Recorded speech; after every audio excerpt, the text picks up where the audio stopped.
جزاك الله خيرا شيخ. سؤال بقول سديتني كواد شيخ الله كهر على نقضه هدان مقال وعدي تيك توك دقو وضد لقن حن أي شيخ عيان أنا ودم بميان كل هاي ما دام أن سببي عيدس. goobaha ay dadka fasaqada iyo gaalada iyo dadka xun iyo meelaha isugu yimaadaan xaqa in la gaarsiiyo loo sheego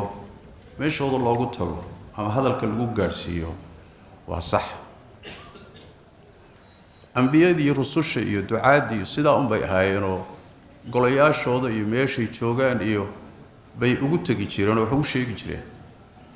haddana waxaa ka dhalan jirtay inay caayaan way aflagaadeeyaan oo ay laga yaabo inay xataa dhaawacaan oo dhib u geystaan oo laga yaabo xataa inay dilaan oo kaw ka siiyaan marka kama dhalan jirin kamana dhalanin in la yidhaahdo maadaama ay dhici karta inay ku caayaan ama ku aflagaadeeyaan xaqa ka gaabi adigu sabab ha u noqonin la dhihi maayo kan caytamaya ama aflagaadada samaynaya ama xadgudubka samaynaya isagay u taallaa isagaa ilaahay kala xisaabtamaya laakiin meeshiisa in lagu maqashiyo xaqa oo loo sheego waa waajib ama cayni ha noqdo ama kifaa'i ha noqdo waa in wax la gaarsiiyo adiga marka dambi kuma lihid allahumma hadday kuu soo baxdo dadkani inay alla caayi doonaan oo markaasi waxa aad raadinaysay maslaxada ah mafsado ka weyn ka dhalan doonto markaasi waxay soo gelaysaa ولا تسبوا الذين يدعون من دون الله فيسبوا الله عدوا بغير علم waxay ka dhalanayso ilaahay in la caayo sabab markaa u noqon mayso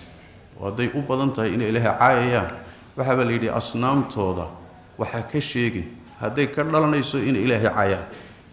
waxa ka sheega asnaamtooda ayaa mafsado fudud ilaahay caaydiisa ayaa ka mafsado culus marka shariicaduna waxa weeye laba mafsado mid culus lama qaato sooma tafudud baa la qaato haday isu ka qabtaan sidaas daraadeed haday mafsado raajixa ka dhalanayso mooyee laakiin cay iyo aflagaade iyo sheekh wax laga sheegay iyo nabigeenu sallallahu alayhi wasallam intuu quraysh ugu tago golayaasheeda iyo odayaasha u tagay cay jireen xaq u sheego sooma oo mar muxuu dhagax tuuri jireen marka taasi waxa weeye xaqi inaad gaarsiiso diidi maysa adiguna sabab uma tihid oo lagu qaban maayo wallahu a'lam